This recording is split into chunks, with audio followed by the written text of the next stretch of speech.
Bueno, señores, regresamos. Hoy es lunes, día 10 de febrero del año 2025. Bueno, señores, y las elecciones en Ecuador se realizaron ayer. Terminaron con los dos principales candidatos, Daniel Noboa y Luisa González, casi empate. Técnicamente empate. Todas las encuestas daban a Daniel Noboa como ganador en la primera vuelta con más de un 50%. Sin embargo, en el seno del pueblo lo que se sentía no era eso. Parece que el pueblo no ha estado muy conforme con la administración de Daniel Noboa en la presidencia de la República y han tratado de cobrársela en las elecciones. Habrá una segunda vuelta el día 13 de abril, porque ninguno de los candidatos pudieron conquistar más del 50% de los votos o llevarle 10 puntos por encima al que estuviera en segundo lugar. Si así lo quiso el pueblo salvadoreño, ellos son los únicos que pueden trazarse sus pautas en cuanto a qué presidente quieren elegir.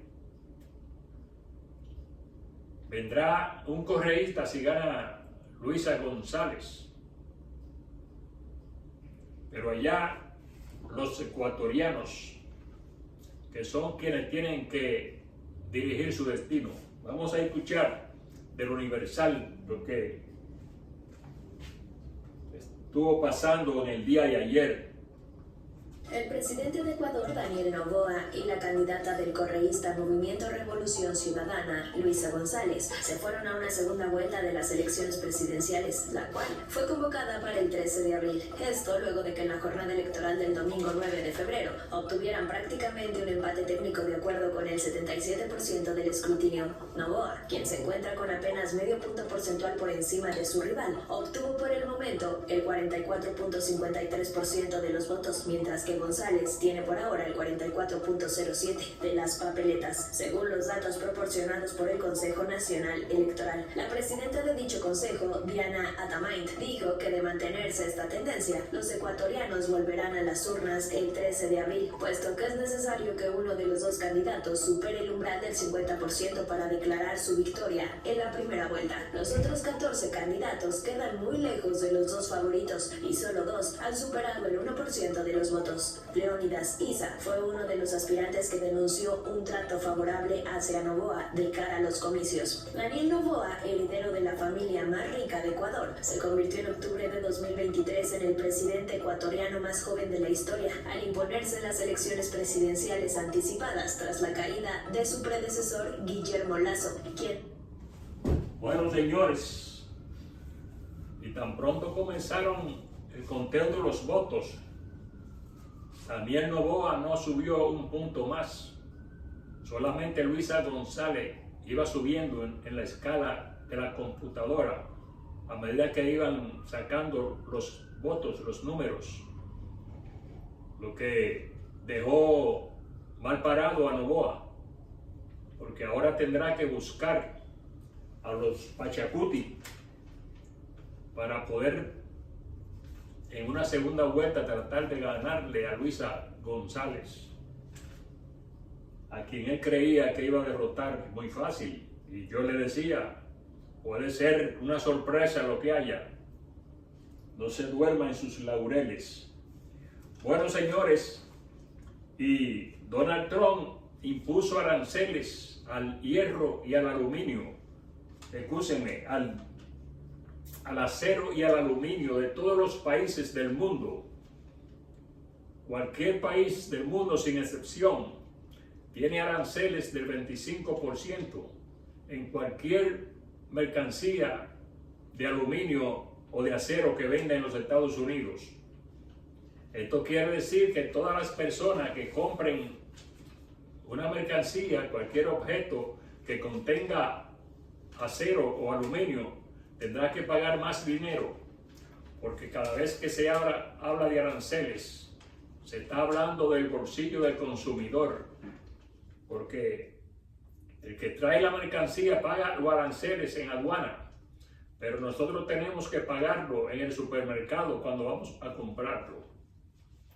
Bueno, y un juez de Nuevo México bloqueó una orden de deportación a 3 venezolanos hacia Guantánamo. Estos 3 venezolanos fueron detenidos en El Paso, Texas, y por su perfil, los funcionarios lo ubicaron como miembro del Tren de Aragua, sin haber sido pasado por la justicia y sin haber sido sentenciado por un juez. Solamente por el perfil fueron calificados como criminales peligrosos. Y el juez federal de Texas, de la Corte de Texas, suspendió su envío a la base de Guantánamo, porque según el juez, ese expediente tiene que ser evaluado por la justicia antes de ser sentenciado. Una buena decisión. Funcionario no tiene capacidad ni está para definir si usted es culpable o no de lo que se le acusa. Bueno, señores, y el presidente de Colombia, Gustavo Petro, está en la cuerda floja. Parece que Gustavo Petro es izquierdista y su gabinete es derechista. Y hoy le están renunciando todos los miembros del gabinete por un individuo que él quiere ponerlo como funcionario en el palacio. Y los miembros del gabinete lo consideran como persona no grata, un farfullero corrupto que fue canciller de Petro al principio del gobierno y tuvo que suspenderlo por las truchimanerías que venía cometiendo en esas funciones. Y ahora Gustavo Petro quiere reintegrarlo de nuevo y los funcionarios de su gobierno se oponen. Todos los funcionarios, ministros y directores le pusieron la renuncia encima de la mesa a Petro por la presencia de este funesto personaje. Inclusive se está cuestionando la capacidad gerencial de Gustavo Petro, porque él mismo lo reconoce y dice que de 195 promesas que había hecho, objetivo por cumplir, en casi 2 años de gobierno no ha cumplido ni 30. Y entonces él dice, en este gobierno el único revolucionario soy yo, después más nadie lo es. Pero tú fuiste que elegiste a tus funcionarios. No te venga quejando hoy. Los colombianos se sienten hoy peor que hace 2 años. Y eso es por culpa de la mala dirección de su principal líder del gobierno, Gustavo Petro. Y el señor Tom Home, el zar de la frontera de los Estados Unidos, ha informado que más de un 90% de los migrantes que cruzaban por la frontera entre México y Estados Unidos ha reducido más de un 90%, y que el encarcelamiento de migrantes ilegales ha aumentado más de un 51% y seguirá subiendo.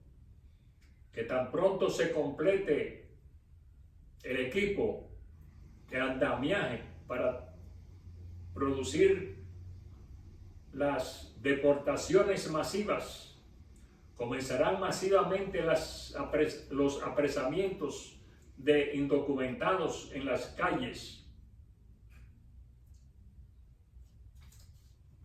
Ojalá que esas redadas se sigan haciendo con los delincuentes y los criminales, porque en realidad, después que se comenzó a recoger a los criminales, tanto migrantes como ciudadanos y afroamericanos, el crimen en la calle se ha reducido considerablemente. Ya las personas se sienten más confiables andando en las calles, se sienten más seguros y no se oye la denuncia de crímenes tan frecuente, ni de asalto, ni de robos, esporádicamente solo. Lo que quiere decir que si las autoridades aprietan más en cuanto a la persecución de los criminales, la cosa se va arreglando, porque la presión que ha tenido el pueblo norteamericano no ha sido con los migrantes, sino con los delincuentes y los criminales que andaban en las calles. Así es que apoyamos que los criminales y delincuentes sigan siendo perseguidos y agarrados y mandados a Guantánamo o donde sea más lejos y más difícil la vida. Señoras y señores, hasta ahora han sido todas las informaciones. Más tarde, a medida que se produzcan otros acontecimientos, seguiremos informándoles.